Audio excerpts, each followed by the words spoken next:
with regards to Caitlin Clark being left off Team USA. I have no problem with it. And you want to know why? Because her being on Team USA or not is irrelevant. Here is why. Even if she was on the roster, we're not watching her.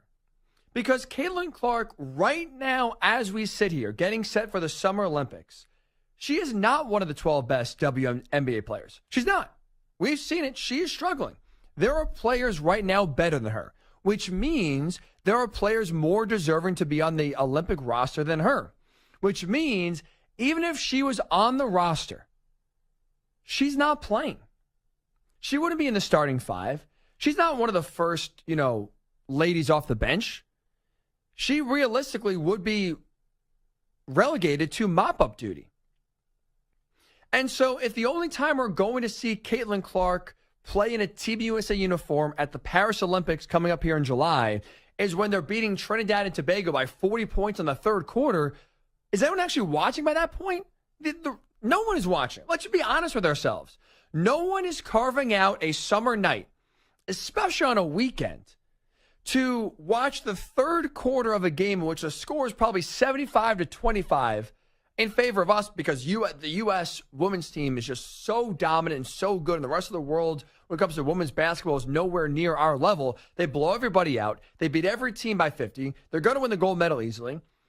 Why does it matter if she's at the end of the bench playing only in blowouts or if she's at home for the month off of the WNBA and just relaxing, getting ready for the second half?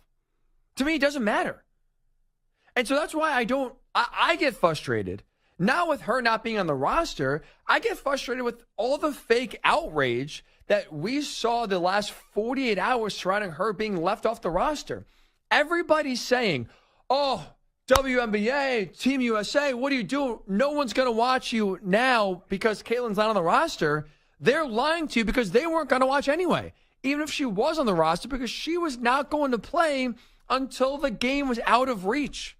And I hope you have something better to do on a summer night than watch a blowout basketball game in which Team USA is up by 40 in the fourth quarter.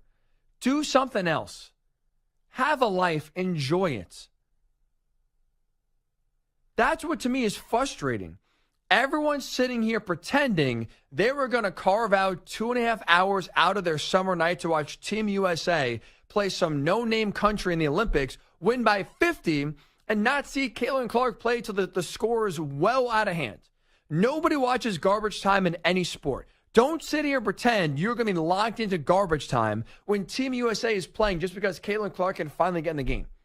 We can watch Caitlin Clark on the Fever. I don't need to see her play against Turkey. I don't. She'll be on Team USA in 2028. We'll have plenty of opportunities to see her in a Team USA uniform moving forward here.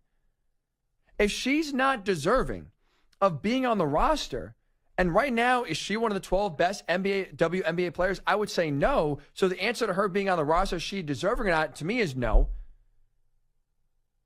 And even if she does get on, if she's the last person off the bench, what's the difference between her being on the team and not? No one's going to notice. Because by the time she gets in, no one's going to be watching. So that to me is what was frustrating. Not her being left off the roster. It's the fact that everyone now is trying to make this a big deal. It is not a big deal. It is not at all. Not everything when it comes to Caitlin Clark has to be life or death.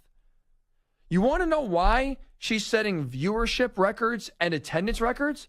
Because in the games that people are going to and watching, she's playing. If she's sitting on the bench, nobody is watching and nobody is going.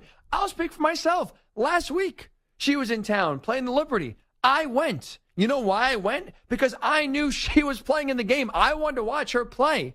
If she was on the bench for the Fever, let's just say she was like the fifth woman off the bench, and unless it was a blowout, she wasn't going to play, I'm not going. I'm not spending money to watch Caitlin Clark sit on the bench.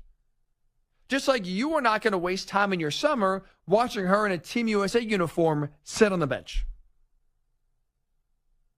So let's not pretend that this is a travesty. It's not. Because whether she's on the team or not, the reality is she's not playing a lot this year because she's not ready. And if she's not playing, you're not watching.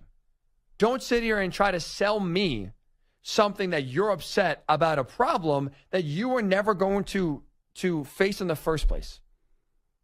Or don't tell me you're not going to watch a sport now, I should say, in the Olympics that you were never going to watch in the first place.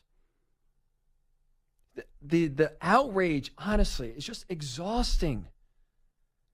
Look, Caitlin Clark is great. She's phenomenal. There's been real controversy surrounding her in the WNBA. This is not one.